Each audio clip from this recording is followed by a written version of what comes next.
कई अन्य खानियों से तैरते तैरते आया, कहाँ पहुंचा आज? मानव शरीर में आया। पता नहीं कितनी बार शरीर धारण किया होगा। कहीं सर्प बिच्छू, कहीं नर्क का कीड़ा बना, कहीं सर्प बिच्छू तन धरा। गुरुदेव जी ने कहा है ना इस सखी को, बैराग संजीवनी में है। कहीं नर्क का कीड़ा बना, कहीं सर्प बिच्छू तन धरा, अंडज उष्मज खानियों में जा जा जरा। पता नहीं कितने नदी काल से नर्क का कीड़ा बना होगा। नर्क का कीड़ा जानते हो? उसको देख लो तो फिर खाने का मन नहीं होता है ना।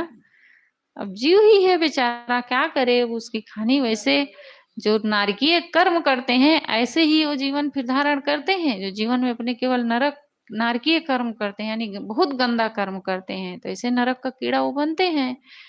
नरक का कीड़ा देख लो उनको ना, फिर खाने का मन नहीं होता है। तो गुरुदेव जी कहते हैं कहीं नर्क का कीड़ा बना। पता नहीं कितनी बार कीड़ा मकोड़ा, पशु पक्षी, सर्प बिच्छू के तन धरे होंगे। पता नहीं कितने खानियों से भटकते भटकते आज जीव कहाँ पहुंचा है? मानव शरीर में। कहाँ पहुंच गया? कल्याण करने की भूमिका में पहुंच गया, मोक्ष प्राप्त करने की भूमिका में पहुंच गया। लेकिन यहीं पर आकर के आश्चर्य होता है कि वह डूब जाता है। कहाँ डूब जाता है? संसार के विषय में, राग रंग में, उनमें डूब गया। फिर जाके वही 84 लाख योनियों में फिर जा से भटका खा रहा है। साहब कहते हैं अनेकों खानियों को तो पार करते करते, भटकते भटकते आज मानव जीवन में पहुंच गया, जहां से उसे कल्याण करने की भूमिका मिली, वहीं पर आकर के वो डूब गया। ये बहुत बड़ा अंदेशा होता है। मुझे आश्चर्य होता है कि कोई व्यक्ति किसी नदी तालाब को तैरते तैरते इस तरफ से उस तरफ जा रहा हो और बहुत हिस्सा तैर गया हो, दूसरा किनारा थोड़ी दूर रह गया हो, और वहां जाकर डूब जाए, और ऐसा डूबे कि उतराए ही ना। क्या कह रहे हैं साहब? ऐसा डूबे कि उतरा नहीं। क्या करें? ढीग बूढ़ा पास में तो डूब गया, लेकिन आश्चर्य क्या है? उतरा नहीं। फिर से वो उतराया भी नहीं। डूब गया तो डूब गया, लेकिन फिर उतराने की वो कोशिश ही नहीं कर रहा है। प्रयास करना चाहिए फिर से हम निकल जाए, लेकिन वो प्रयास भी नहीं कर रहा है कि हम उससे निकल जाएं। साहब कह रहे हैं उतराए ना। साहब कहते हैं इस बात का मुझे अंदेशा है, इस बात पर मुझे आश्चर्य होता है, संदेह होता है कि डूब तो गया, लेकिन फिर उसे निकलना चाहिए, लेकिन वो निकलने का नाम नहीं ले रहा है। सलिल मोह की धार में, सलिल मोह, ये कौन है सलिल मोह? मोह की नदी, ये सर्वत्र मोह की नदी बह रही है, और इसकी धारा जो है बड़ी तेजी से बह रही है। संसार में सर्वत्र मोह की धारा बड़ी तेजी से बह रही है। इसमें तुम्हें नींद क्यों आ रही है? साहब कहते हैं जहां पर इतना तेज धार बह रही हो, वहां पर अगर कोई असावधान होगा, सोएगा, तो फिर उसकी क्या हाल होगी? साहब कह रहे हैं कि इसमें तुम्हें नींद क्यों आ रही है? कोई व्यक्ति जिसे तैरना ना आता हो और डूब जाए तो इसमें कोई आश्चर्य नहीं है, लेकिन कुशल तैराक अगर डूब जाए तो बहुत दूर तक तैरने के बाद तो यह आश्चर्य ही है। कुशल तैराक डूब जाए और वह भी बहुत दूर तक तैरने के बाद, तो यह आश्चर्य है। बहुत दूर तक तैर आया, यानी मानव जीवन मिला, उसमें भी साधना के पथ में लग गए। अब बहुत दिनों हो गए साधना करते करते, और फिर अंतिम में जा करके डूब गए। कितने लोग नहीं होते हैं, साधु हो जाते हैं, 12 साल साधना करते हैं आश्रम में रह करके, साधु भेष हो जाता है, सब हो जाता है, फिर से लौट करके आते हैं और गृहस्थी बसा लेते हैं। तो क्या है? साहब कह रहे हैं बहुत दिनों तक कोई कुशल तैराक हो, अच्छी साधना करता है और अच्छा पढ़ाता लिखाता है, अच्छा प्रवचन देता है, बढ़िया व्याख्यान देता है, फिर भी जा करके वो गृहस्थी में बस फंस जाता है। तो साहब कहते हैं कोई कुशल तैराक डूब जाए और वह भी दूर तक तैरने के बाद, तो यह आश्चर्य होता है। नया साधक हो, वह घबरा जाए, पिछड़ जाए, तो कहा जा सकता है कि नया साधक है, नया व्यक्ति था, इसलिए बहुत समझता नहीं था, वह लौट गया तो कोई बात नहीं। कितने पुराने पुराने साधक जानते बूझते हैं, समझते हैं, 10-20 साल से साधना कर रहे हैं, वे साधना मार्ग से भटक जाएं, यह आश्चर्य है। 10 साल हो गए, 20 साल हो गए। अब इस भटकने का एक ही कारण है कि वो उनको आनंद नहीं आया, साधना करने में उनको आनंद नहीं आया, इसीलिए तो लोग परपंची बनते हैं। जिसको साधना में अब आनंद नहीं आता है, वही परपंची बनता है, वही परपंच करता है। कितने लोग हैं देखो राजनीति में उतर जाते हैं। साधु बने हैं, 50 साल हो गए उनको साधना करते 20 साल, फिर राजनीति में चले गए। तो क्या है उनको साधना करने में आनंद नहीं आ रहा है, तभी तो राजनीति में उतर गए, तभी चले गए उसमें। जिसको साधना में आनंद आ जाएगा वो क्या करेगा, वो राजनीति का सरपंच बन के, विधायक बन के क्या करेगा, उसमें क्या मिलेगा उसको? जो सुख पायो राम भजन में सो सुख नाही अमीरी में। जो राम भजन में सुख है वो अमीरी में, पद में, प्रतिष्ठा में, धन संपत्ति में नहीं है। लेकिन उनको उस साधना में आनंद ही नहीं आ रहा है, मजा ही नहीं आ रहा है उनको अपने मन इंद्रियों को बस में करने को, उनको शौक ही नहीं है साधना करने की। तो स्वाभाविक है ऐसे लोगों का भटक जाना। तो कोई नया साधक है और समझता भी है, जानता भी है और बहुत समझता नहीं है, जैसे नया साधक है, वो बहुत नहीं समझता है और लौट जाता है, तो उसमें आश्चर्य नहीं है। लेकिन कोई बहुत 10-20 साल से साधना कर रहा है, वो साधना मार्ग से भटक जाए, तो ये आश्चर्य की बात है। वैसे इसमें आश्चर्य की बात नहीं है, नहीं कहा जा सकता कि आदमी का मन कब कैसा हो जाए, किस बात को प्रतिकूल मान ले, कौन-सी बात किसे खटक जाए, कुछ पता नहीं। कितना प्रिय से प्रिय है, बराबर अंग संग बने हुए हैं, सेवा में लगे हुए हैं, हर प्रकार से आज्ञा पालन करने वाले हैं, परंतु हमारी कौन-सी बात उन्हें खटक जाए और वो हमारे बैरी बन जाएँ, कोई नहीं जानता है।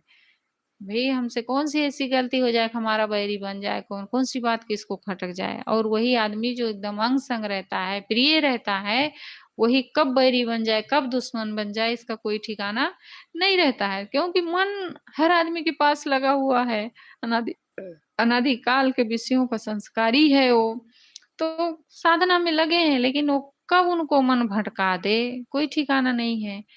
बुढ़ापा में भी भटक जाते हैं लोग। वर्षों से साधना करते-करते जो आ रहा है, जिस पर पूरा विश्वास है, वह भी कब संसार छोड़ दे और सांसारिकता में चला जाए, कुछ पता नहीं है। साधना करते-करते जवानी का खास समय जिसमें वासना का जोर ज़्यादा रहता है, वह समय बीत जाए तो आदमी अब नहीं भटकेगा, ये नहीं कहा जा सकता।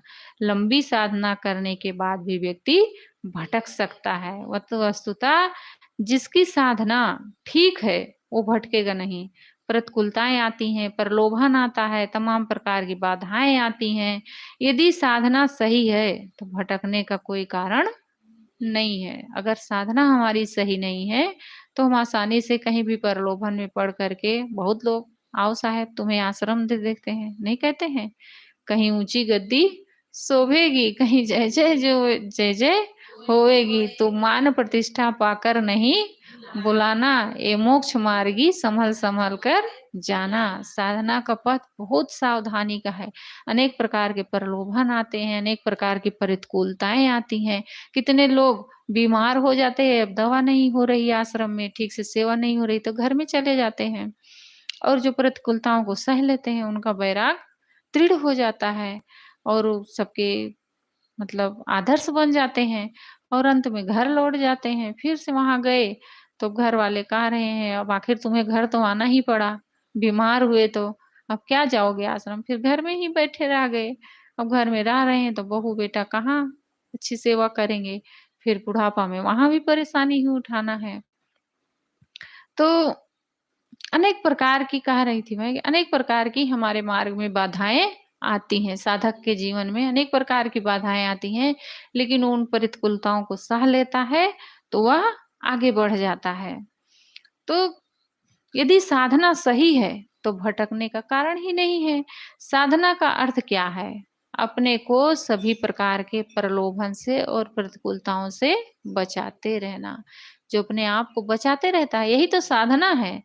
आखिर हमारे जीवन में बहुत उथल-पुथल आता है, लेकिन उसमें भी हम सावधानी पूर्वक अपने जीवन को जी लेते हैं, तो वही साधना है। सावधानी ही साधना है। फाहम आगे, फाहम पाछे, फाहम दाहिने ढेर, फाहम पर जो फाहम करे सो फाहम है मेल। जो सावधानी पर सावधानी रखता है, वही सच्ची सावधानी है। वही कबीर साहब कहते हैं, वही मेरी तरह सावधान है। तो हर साधना का अर्थ है कि अपने को सभी प्रकार के प्रलोभन से और प्रतिकूलताओं से बचाते रहना। यदि कुछ प्रलोभन आ गया, कुछ प्रतिकूलता आ गई, उसमें डांवाडोल हो गई, तो इसका अर्थ है कि साधना कच्ची है। भले 10, 20, 25 साल, 30 साल से साधु मार्ग में लगे हुए हो, बाहर से लगे हुए थे, भीतर से पूरा समर्पण नहीं था। यदि भीतर से पूरा समर्पण होता और मन सचमुच सध गया होता, तो प्रतिकूलता से, प्रलोभन से घबराने की बात ही नहीं थी। बड़ा सा बड़ा प्रलोभन, बड़ी सी बड़ी प्रतिकूलता सच्चे साधक को भटका नहीं सकते। कहीं न कहीं मन में कमजोरी रहती है और वो कमजोरी ही भटकाती है। यह भी मानना पड़ेगा कि कोई भी किसी भी मत का साधक क्यों ना हो और किसी भी उम्र का साधक क्यों ना हो, अपने साधना पथ में तभी तक सुरक्षित चल सकता है जब तक संत और सद्गुरु का सहारा लिया हो। कोई भी मत पंथ का है, जब तक वो अपने जो साधु समाज है, उसके घेरा में जब तक रहता है, तब तक उसकी साधना अच्छी चलती है। और जब वो साधु समाज का घेरा छोड़ देता है, स्वतंत्र हो जाता है, बाहर घूमने लगता है, तो कोई बिरले होते हैं कि जो परपंची नहीं बनते हैं। नहीं तो अक्सर वो कुछ नहीं तो परपंची ज़रूर बन जाते हैं। परपंच करने लगते हैं या बहुत बातचीत, क्योंकि दिन भर वो संसारियों से मिल रहे हैं, घूम रहे हैं, जा रहे हैं, भक्तों के यहाँ, गृहस्थों के यहाँ उनका संग साथ कर रहे हैं। तो दिन भर बैठ कर के भक्तों से चर्चा कर रहे हैं, बातचीत कर रहे हैं। तो घर में ही जो लोग रहते हैं, बहुत सी साधिकाओं को ही आप निगाह डाल के देख लो कि जो ज़्यादा घर में रहते हैं, ज़्यादा-ज़्यादा दिन जा कर के उस बहुत घर की चर्चा करते हैं, बहुत बातचीत करते हैं, केवल प्रपंच में ही उनका दिन बीतता है। उनके पास साधना की, भजन की, पढ़ाई-लिखाई में उनका मन नहीं लगता उतना ज़्यादा। तो साधना पथ में तभी तक सुरक्षित चल सकता है जब तक संत और सद्गुरु का सहारा लिया हो। गोपीचंद का बैराग जानते हो ना सब लोग, कि जब साधना के लिए निकलने लगे तो उनकी माँ क्या कहती है उनसे? क्या कहती है? किला के अंदर रहना। वो किला क्या है? साधु समाज। साधु समाज में, साधु संगत में रहना। अगर साधु संगत को छोड़ दोगे तो फिर तुम कभी भी भटक सकते हो। उनकी माँ का एक कितना बड़ा मतलब एक आदर्श, एक उपदेश है हर साधक के लिए कि साधु समाज में ही रह करके, संत गुरु का सहारा ले करके ही हमारी साधना अच्छी चल सकती है, अकेले में नहीं हो पाती है। संत सद्गुरु का सहारा और साधना क्षेत्र के जो नियम हैं, उन नियमों का सहारा जो लेता है वही बच सकता है। संत गुरु के संग साथ रहने का अवसर नहीं पड़ा, अकेले रहना पड़ा, तो वहाँ के जो नियम है वही संत और सद्गुरु हैं। वहाँ के जो नियम है वही संत और सद्गुरु हैं। संत और सद्गुरु नियम और सावधानी की बात बताते हैं। अकेले पढ़ने पर नियम और सावधानी ही मानो गुरु है। इसलिए बौद्ध मत में कहा जाता है, क्या कहा जाता है? बुद्धं शरणं गच्छामि, धम्मं शरणं गच्छामि और एक और, हाँ, संघं शरणं गच्छामि। मैं बुद्ध की शरण में जाता हूँ, मैं संघ की शरण में जाता हूँ, मैं धर्म की शरण में जाता हूँ। अच्छा ये बताओ बुद्ध का अर्थ क्या है?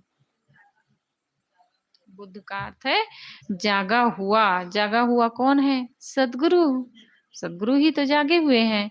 मैं सद्गुरु की शरण में जाता हूँ। सद्गुरु की शरण लेकर ही साधक साधना पथ पर चल सकता है। लेकिन सद्गुरु के साथ साथ बने नहीं रहना है। सद्गुरु के साथ साथ हमेशा बने नहीं रहना है, हमेशा थोड़े सद्गुरु साथ में रहेंगे। इसके लिए कहा गया है संघम शरणम गच्छामि, मैं संघ की शरण में जाता हूँ, क्योंकि हर समय हम सद्गुरु के पास नहीं रह सकते, क्योंकि उनको तो जाना है प्रचार प्रसार में। तो हमें कहाँ रहना है? संघ में रहना है, यानी समाज में रहना है। संघम शरणम गच्छामि अर्थात संघ का अर्थ है संत समाज। संत समाज की शरण में जाता हूँ। जो समाज के बीच रहता है वह बहुत कुछ सुरक्षित रहता है। मान लो कभी अपने मन में डामाडोल की बात आई, अपना मन घबराने लगा, तो समाज की एक मर्यादा होती है। मन में कोई भी विकार आया, कुछ आया, तो समाज की एक मर्यादा होती है, वहां वो गलत नहीं कर सकता है। अब हम लोग वहां गए थे, पालीताना, बहुत जैनियों का बहुत बड़ा वहाँ मंदिर है, जैन मत का। तो जया साहब जी के मामा जया साहब के मामा थे, तो हम लोग गए वहाँ, बड़े-बड़े जो संत थे उन लोगों के पास गए थोड़ा देर बैठने के लिए ऐसे मिलने, तो सब लोग ऐसे हॉल था, तो किनारे-किनारे हॉल में पूरा आसन लगा था सबका। तो जया साहब कहने लगी, "साहब इतना क कमरे हैं, रूम हैं, तो कमरे में क्यों नहीं रहते सब बड़े-बड़े लोग कमरे में रहते, छोटे-छोटे लोग हॉल में रहते तो अच्छा रहता।" तो वो कहे कि देखो, कमरे में इसलिए नहीं आसन लगता है, कमरे में रहेंगे, अकेले रहेंगे तो वहाँ कुछ गलत कर सकते हैं। जैसे अब उनके नियम है, खाना नहीं है 6 बजे के बाद, लाइट जलने के बाद खाना नहीं है, तो अकेले रहेंगे तो खा सकते हैं और यहाँ रहेंगे जब सबके बीच में, तो थोड़ा मर्यादा करेंगे कि अब हम खाएँगे तो हमें क्या कहेंगे सब। ऐसे बहुत सारे मतलब नियम हैं उनके यहाँ के भी, तो उन सब चीज़ों से बचते हैं। साथ में रहने से, गलत नहीं कर सकते हैं। इसलिए नियम है कि सबका आसन एक साथ रहता है वहाँ। कोई चीज़ प्राइवेट वहाँ नहीं रख सकता है अपने लिए। तो समाज एक मर्यादा होती है। हम गलत समाज में रहेंगे तो हम गलत नहीं कर सकते हैं। उस मर्यादा के घेरे में रहकर बचा जा सकता है या संत समाज में और लोग हैं, उनसे अपनी बात कहकर उनसे सहारा लिया जा सकता है, सावधान हुआ जा सकता है। संत समाज सहायक है, लेकिन संत समाज भी नहीं, अकेले हैं तब अ, अब संत समाज भी नहीं है हमारे साथ, अकेले हैं, तब क्या करना है हमें? धम्मम शरणम गच्छामि। वहाँ पर कौन हमारा सहारा बनता है? धर्म हमारा सहारा बनता है। सद्गुरु हर समय साथ नहीं है, तो कौन सहारा बनता है? संत समाज सहारा बनता है और संत समाज भी नहीं, अकेले हैं, तो वहाँ पर हमारा सहायक कौन होता है? धर्म हमारा रक्षक होता है और धर्म ही हमारी रक्षा करता है। अगर हम धर्म का सहारा लेंगे, धर्म की शरण में जाएँगे, तो वहाँ भी वो हमारी रक्षा करेगा, क्योंकि मन से थोड़ा अगर धर्म हमारे मन में है, जीवन में है, तो सोचेंगे अरे! हमारा ये धर्म नहीं है, अब अकेले कहीं गए हैं, बाज़ार ही गए हैं, अब वहाँ बढ़िया समोसा बन रहा है, जलेबी बन रही है, खाने का मन हो गया, अब मन ही तो है भई, मन हो गया। तो धर्म अगर रहेगा जीवन में, साधना रहेगी, तो भीतर से रोकेगी कि तुम साधु हो और बैठते हो होटल में, तो लोग देखेंगे तो क्या कहेंगे? कपड़ा पहने हो साधु का। तो मतलब धर्म हमारी वहाँ रक्षा करता है। इसलिए क्या कहा गया है? धम्मम शरणम गच्छामि। धर्म की शरण में जाता हूँ। धर्म क्या है? नियम। साधु मार्ग के जो नियम हैं, वही धर्म है। चाहे समाज में रहे, चाहे अकेले रहे, जो सच्चाई पूर्वक नियमों का पालन करता रहेगा, वो भूले भटकेगा नहीं। समाज में कोई गुरु के ही पास क्यों न बना रहे, किंतु नियमों का उल्लंघन करता रहे, गुरु की आज्ञा का पालन ठीक से ना करे, साधु मार्ग की जो रहनी है, सावधानी है, उस रहनी और सावधानी को छोड़ दे, तो ना सद्गुरु बचा सकते हैं, ना संत समाज बचा सकता है, फिर कोई उसको बचाने वाला नहीं है। मुख्य है साधु मार्ग की रहनी, नियम और सावधानी। इनका सहारा लेकर जो रहेगा वह कहीं भटक नहीं सकता है। इनका सहारा अगर छूटा तो स्वाभाविक है वो भटक जाएगा, फिर उसे कोई बचा नहीं सकता। डिग बूढ़ा उतरा नहीं, या ही अंदेशा मोय। मनुष्य बहुत दिनों से साधना करते-करते चल रहा है और जब साधना परिपाक होने का समय आया, उस समय भटक गया। उस समय अपने मन और वासनाओं की धारा में बह गया। कबीर साहब कहते हैं, मुझे संदेह आश्चर्य है कि कैसे वो भटक गया, कैसे वो भटक गया। बहुत दिनों से साधना कर रहा है लेकिन अंत में वो भटक गया। तो ये बड़ा आश्चर्य होता है। कहते हैं एक बार एक गाँव में नाच हो रही थी, राजा वहाँ का नाच करवाया था, बड़ा कंजूस था राजा। तो गाँव वाले कहे कि राजन एक बार आप भी कुछ तो करवा दो, धर्म परोपकार का काम गाँव वालों को क्या करवाऊँ? तो कहे नाच ही करवा दो, पहले के लोग नाच-वाच बहुत देखते थे, तो नाच ही करवा दो। तो राजा कहे ठीक है चलो करवा देता हूँ, बहुत सोचे विचारे तो नाच करवाए। तो अब नाच हो रही थी, तो वहाँ जो नट नाच दिखाने के लिए आया था, वो दिखा रहा बैठा था, बजा रहा था और उसकी पत्नी नाच रही थी। अब नाचते-नाचते, नाचते बेचारी थक गई और वो उम, ज़ोर से कूद करके क्या कहती है? वो क्या बोलती है पता है आप लोगों को? नहीं जानते कहानी को? क्या कहती है किरण साहब?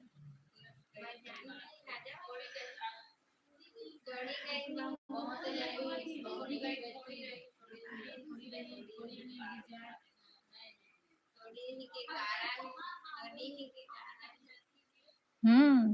तो क्या कहती है वो?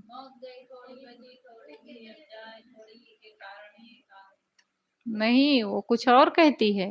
जो नटी रहती है वो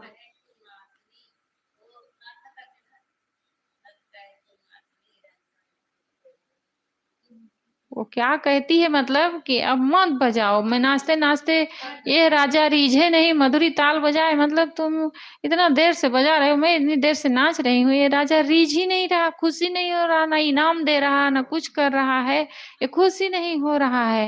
ये राजा रीझे नहीं मधुरी ताल बजाए, ऐसे कुछ है। हाँ। हाँ, कैसे कहती है कि मतलब रात घड़ी भर रह गई, कहती है रात घड़ी भर रह गई, था क्यों पिंजराए, एह राजा रीझे नहीं मधुरी ताल बजाए। मतलब पूरी रात बीत गई, सुबह होने को हो गया, और ये राजा रीझ ही नहीं रहा है, ना इनाम देता है, ना कुछ देता है, और बस देख रहा है, और कुछ देता नहीं है। बंद कर दो, हम नहीं नाच पाऊंगी, मैं थक गई थी बेचारी नाचते जाते, खूब नाची, लेकिन वो दिया ही नहीं कुछ। तब वो नट क्या कहता है, बहुत गई थोड़ी रही, थोड़ी भी अब जाए, नट कहे सुनाटनी ताल भंग क्यों खाए। मतलब अब ताल में क्यों भंग डाल रही हो, थोड़ी देर और बचा है, इसको भी पूरा कर दो, नाच दो, छुट्टी मिल जाए फिर, चाहे रिझे या मत रिझे, लेकिन अपना काम कर दो। अब इतना नाचते ही उसको खूब इनाम मिलने लगा। बगल ही वही साधु बैठा था, वो साधु अपना उठा करके दे दिया। साल ओढ़ा था, 21 साल था उसके पास, और कुछ नहीं था, उसी को ओढ़ता था, उसी को बिछाता था, सब कुछ उसी में, और अपना किन साल दे दिया उठा करके। राजा फट से अपनी अंगूठी निकाल करके दे दिया। राजा का लड़का अपनी अंगूठी दे दिया, और राजा क्या दे देता है, उसकी बेटी अपना हार दे देती है निकाल करके। तो बहुत इनाम उसको मिलता है, तो बड़ी खुश हो जाती है और नाचने लगती है। तो राजा फिर कहने लगा कि ये लोग कैसे पागल हो गए हैं, सब इतना कीमती कीमती चीज दे रहे हैं। साधु से पूछे कि तुम क्यों दे दिए हो, तुम्हारे पास तो कुछ नहीं है, और तुम क्यों दे दिए उसको निकाल करके अपना साल। तो राजा कहे कि उसकी जो, हाँ, साधु कहे कि उसकी जो ये बात थी ना, कि बहुत गई थोड़ी रही, थोड़ी भी अब जाए, नट कहे सुन्नाटनी ताल भंग क्यों खाए। तो मैं बहुत दिनों से साधना करते आ रहा हूँ, राम हमें नहीं मिला, भगवान हमें नहीं मिला, बहुत दिनों से उसकी पूजा पाठ कर रहा हूँ, तब ध्यान साधना कर रहा हूँ, लेकिन आज तक मुझे परमात्मा के दर्शन नहीं हुए। इसलिए अब मैं सोच रहा था कब लौट जाऊंगा, गृहस्थी बसा लूंगा। तो ये शब्द उसका जब सुना कि बहुत गई थोड़ी रही, तो मैंने सोचा कि अब पूरा जीवन तो साधना में बिता दिया, तब थोड़ा से बचा है, तो उसको अब क्यों बर्बाद करूं, विषयों में क्यों जाऊं बर्बाद करूं, घर गृहस्थी में फंस के इसको भी अब बिता देते हैं। इसलिए मैं खुश होकर के उसको साल दे दिया। तो राजा अपने लड़के से पूछे, तुम किस खुशी में दे दी अंगूठी निकाल करके। तो उसने कहा कि बहुत दिनों से मैं सोच रहा था कि पिताजी को मैं मार डालूं, क्योंकि ये अपने ही राजा बन के बैठे हैं, मैं योग्य हो गया हूँ, और मुझे दे ही नहीं रहे हैं राजकाज। मैं चलाता अब इसको, राजकाज अब मैं देखता। अब आप बूढ़े हो गए हैं इतना, फिर भी नहीं छोड़ रहे हैं, तो मैं सोच रहा था कि मैं मार ही दूंगा आपको। इसलिए मुझे उतना शब्द चोट कर गया, बहुत गई थोड़ी रही, एक ना एक दिन तो पिताजी मरेंगे और राज्य हमें मिलेगा, इसलिए मैंने अपनी अंगूठी निकाल करके दे दी। और लड़की से पूछे, तुम्हें क्या मिला था, तुम क्यों दे दी उतार करके अपना हार। तो लड़की कही, पिताजी मैं शादी करने लायक हो गई हूँ, आप मेरी शादी नहीं कर रहे हो, मैं मंत्री के लड़के के साथ भागने वाली थी, इसलिए मैं दे सुनी कि बहुत गई थोड़ी रही। मैं सोची अब तो पिताजी बूढ़े हुए हैं, एक ना एक दिन मरेंगे, भाई का राज आएगा, तो भाई तो मेरी शादी करेगा ही, तो मैं क्यों जाऊं अपनी जवानी बर्बाद करूं, और क्यों जाऊं मतलब कलंक लगाऊं अपने परिवार में। इसलिए मैं बहुत गई थोड़ी रही सुनी, तो मैं खुश होकर के अपना हार, कीमती हार निकाल करके दे दी। राजा को बोध हो गया, और वो छोड़ करके राजपाट सन्यास ले लिए, और उनका बेटा राजा बना, लड़की की शादी किया। अब जो कुछ किया होगा कहानी है, मतलब एक बहुत गई थोड़ी रही, पूरा जीवन बिता देते हैं लोग, और अंत समय में आ करके मोही बन जाते हैं, घर परिवार के मोही बन जाते हैं और अपने साधना पथ के विपरीत चलने लगते हैं। इस पर गुरुदेव जी यहाँ कह रहे हैं कि ढीग बूढ़ा उतरा नहीं, एकदम कल्याण के निकट आ गया, पूरा साधना में जीवन व्यतीत होने वाला है, लेकिन इसमें भी आकर के लोग डूब जाते हैं, सांसारिकता में डूब जाते हैं, लेकिन उतरा नहीं, बहुत दिनों से साधना करते चल रहा है और जब साधना परिपाक होने का समय आया, उस समय भटक गया, उस समय अपने मन की वासनाओं की धारा में बह गया। कबीर साहब कहते हैं कि मुझे संदेह आश्चर्य है कि कैसे भटक गया। भटकने का सिर्फ एक कारण होता है साधना पथ से। वो कौन सा कारण है? अहंकार और आसक्ति। जब विषयों के प्रति आसक्ति होती है, यानी सुखाध्यास होता है, आसक्ति नहीं, सुखाध्यास, सुख की चाहना मन में जब बैठ जाती है कि सुख चाहिए, तब साधना पथ से लोग भटक, अहंकार और सुखाध्यास, अहंकार और सुखाध्यास ही भटकाते हैं। जिन्होंने अपने अहंकार को पूरी तरह से मार लिया है और जिनके अंदर से सुख की अहंता मिट चुकी है, शरीर संसार और विषयों में सुख है, ये भावना जिसकी मिट चुकी है, वो भटक नहीं सकता। कहीं न कहीं प्रियता है विषयों के प्रति, तभी साधक भटकता है। अंदर में जो विषय वासना के प्रति प्रियता है, कब वह प्रियता जग जाए क्या पता है, इसलिए निरंतर सावधानी की आवश्यकता है। लोग चाहे कहते हैं कि सांप को चाहे जितना मार लो, एकदम घायल मरना सन कर दो, लेकिन यदि सांप का सिर सुरक्षित है तो फिर से जी सकता है। कहते हैं ना, हवा पीते पीते वो जी जाता है, इसलिए सांप मारने वाले उसका सिर पहले कुचल देते हैं, मार भी देते हैं, फिर उसके बाद सिर कुचल देते हैं, ताकि यह फिर से जीवित ना हो। सांप को कभी मारना हो तो उसका सिर कुचल डालना चाहिए, तभी वह मर सकता है। ऐसे ही सुखाध्यास का सिर बाकी है, सूक्ष्म प्रियता है, तब तक वासना कब भटका दे कुछ पता नहीं। अगर सुखाध्यास का सिर नहीं कुचला गया है, यानी मन को पूरी तरह से नहीं कुचल दिया गया है, तो वह कब वासना में भटका देगा कोई पता नहीं है। यद्यपि यह सच है कि जो नहीं भटकना चाहेगा उसे कोई नहीं भटका सकता। ढीग क्या है? ढीग है हमारा अंतःकरण, सबसे निकट है। हमारे सबसे निकट क्या है? हमारा अंतःकरण है, हमारा मन। आदमी कहाँ डूबता है? अपने अंतःकरण में डूबता है, अपने मन में ही तो वासनाएं उठती हैं, वहीं डूबता है। मन की मानंदी है, मन का अहंकार है, मन में सूक्ष्म आसक्ति, कुछ भी कहें, मन का मोह, इसी में तो डूबता है। आदमी दूसरे ने मुझे भटका दिया है, दूसरे के कारण मैं ऐसा काम कर लिया, ऐसे ऐसे कारण से वहां से हट गया, ये कहना गलत है। ठीक है, वह कारण भी हो सकता है, लेकिन वह है निमित्त कारण, उपादान कारण।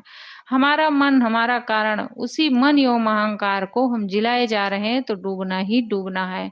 जब तक अपने मन को पूरी तरह नहीं मारा जाएगा, तब तक कल्याण संभव नहीं है। यद्यपि मन को पूरा मार लिया जाए, जितना ये कहना सरल है उतना करना सरल नहीं है। इसके लिए निरंतर प्रयास करना पड़ता है, निरंतर साधना करनी पड़ती है, तब कहीं जाकर के धीरे धीरे मन मरता है।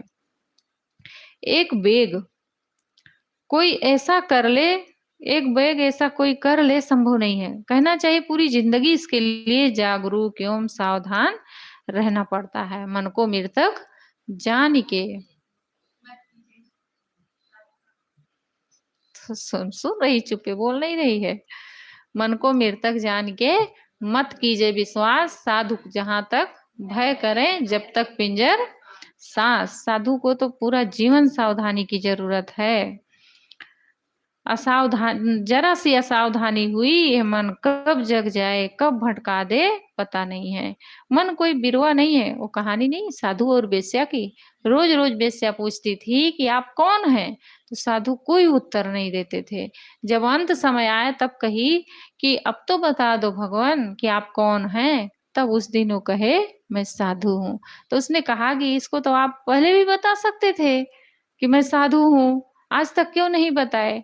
कहे कौन जाने कि हमारा मन कब भटका देता, मैं कहाँ मोह में पड़ जाता, इसलिए मैंने आज तक नहीं बताया। अब तो बिल्कुल मौत के समय आ गई है, बिल्कुल मौत के मुंह में जाने वाला हूँ, अब मुझे भटकने का कोई चांस नहीं है। तो ये हमारा मन हमें कब भटका दे कोई नहीं मन कोई बिरवा नहीं है कि एक बार उखाड़ दो बस फिर जगेगा नहीं। ये मन ऐसा कोई पदार्थ नहीं है कि कोठरी में बंद कर दो, राल लगा दो, ताला लगा दो, फिर वहां से बाहर नहीं जाएगा। मन को बंद करने के लिए दुनिया में कोई कोठरी नहीं है। जब तक जीवन है तब तक मन है और तब तक सावधानी की आवश्यकता पड़ती है। कभी भी भटका जा सकता है, इसलिए निरंतर सावधानी की आवश्यकता है। सलिल मोह की धार में क्या नींदर आई तो सदगुरु कहते हैं संसार की मोह नदी की धारा बह रही है, चारों तरफ भुलावन है, चारों तरफ भटकाने वाले लोग हैं, खींचने वाले लोग हैं। साधु समाज को छोड़कर कहीं चले जाएं, भटकाने वाले लोग ही मिलेंगे। साधना मार्ग के सहायक लोग बहुत कम हैं, भटकाने वाले ज्यादा हैं। अपने मन में राग रंग विषय वासना की बात है ही, अपने ही भीतर भरा है कुसंग है। बहेर कुसंग पदारथ संगत, जड़ चेतन मिल दुर्मत दाह। साथे कुसंग देह मन इंद्री, भीतर कुसंग कामना चाह। बाहर में तो प्राणी पदार्थ कुसंग है और भीतर हमारे कामनाएं और चाहनाएं विषय वासनाएं भरी हुई हैं। वो भी तो हमारे लिए कुसंग है। बाहर का तो कुसंग है ही, लेकिन हमारे भीतर भी कुसंग भरा हुआ है। बाहर विषय वासना का बाजार गरम है, चारों तरफ देखो उत्तेजक दृश्य, उत्तेजक वातावरण, अश्लील गीत, अश्लील दृश्य, संसारी नर नारी, वे भी समझा बुझा कर भटकाने वाले हैं। कभी नहीं कहेंगे साधना करो, तो कहेंगे अरे भैया वो जैसे रहते हैं वैसे अपनी ओर खींचते हैं। कितने लोग अनुकूल काम करते हैं और भटका देते हैं। भूलने का साधन, मोह जाल में फंसाने वाले साधन सब तरफ हैं। जहां बड़ी तेज धारा बह रही हो, ये संसारी लोग, संसार का कुसंग क्या है, तेज धार ही तो है, बह रही है। अब उसमें आदमी को पढ़ के भटक जाना स्वाभाविक है। अगर वो सावधान नहीं रहेगा, साधना नहीं करेगा, तो भटक ही जाएगा। जहां बड़ी तेज धारा बह रही हो वहां सावधान ना रहे, सावधानी करता चला जाए तो क्या होगा, बहकर डूब जाएगा। ऐसे संसार में जहां सर्वद मोह की तेज धारा बह रही है वहां कोई गाफिल हो जाए तो बचेगा कैसे। वेद का मंत्र है अस्मवंती अस्मन्वती रियते सम रब्ध्वमुतिष्ठत प्रतरता सखाया। पत्थरों से भरी हुई नदी बहुत जोरों से बही जा रही है। क्या कह रहे हैं, पत्थरों से भरी हुई नदी बहुत जोरों से बही जा रही है। पत्थरों से भरी नदी में तेज धारा होती है, वहां कोई असावधान रहेगा तो डूब जाएगा। एक पैर बहुत सावधानी और मजबूती से रखना पड़ता है। एक पैर मजबूती से जमा ले तब दूसरा पैर उठाना पड़ता है। पहला पैर मजबूती से जमा नहीं और दूसरा उठा लिए तो उखड़ जाएगा। ठीक से जमाए नहीं और फिर से उठा लिए दूसरा भी, तो उखड़ जाएगा, बह जाएगा। ऐसे ही जहां निरंतर विषय वासनाओं की धारा बह रही है, मोह की धारा बह रही है, वहां कोई जरा सा सावधान हुआ तो वासना प्रवाह में बह जाएगा। इसलिए साहब कहते हैं निरंतर सावधान रहो, सावधानी पूर्वक अपने मन को देखते रहो। कहीं भूलो मत, किसी से मोह ना करो, किसी पदार्थ में लोभ ना करो। लोभ और मोह दोनों भटकाने का कारण बनते हैं। और जीवन भर प्राणी और पदार्थ मिलते रहते हैं। जीवन भर इनका हमें व्यवहार लेना पड़ता है। ये जीवन भर हमें मिलते रहेंगे, इनके बिना काम भी नहीं चलेगा। हम अपने मन को निरंतर देखते रहें क्या कर रहा है, कहीं मन भटकने ना पाए, उलझने ना पाए, इस पर सावधान रहें। यदि हम निरंतर सावधानी पूर्वक अपना काम करते चलते हैं, सद्गुरु संत और नियमों का सहारा लेकर चलते हैं तो बच सकते हैं। सद्गुरु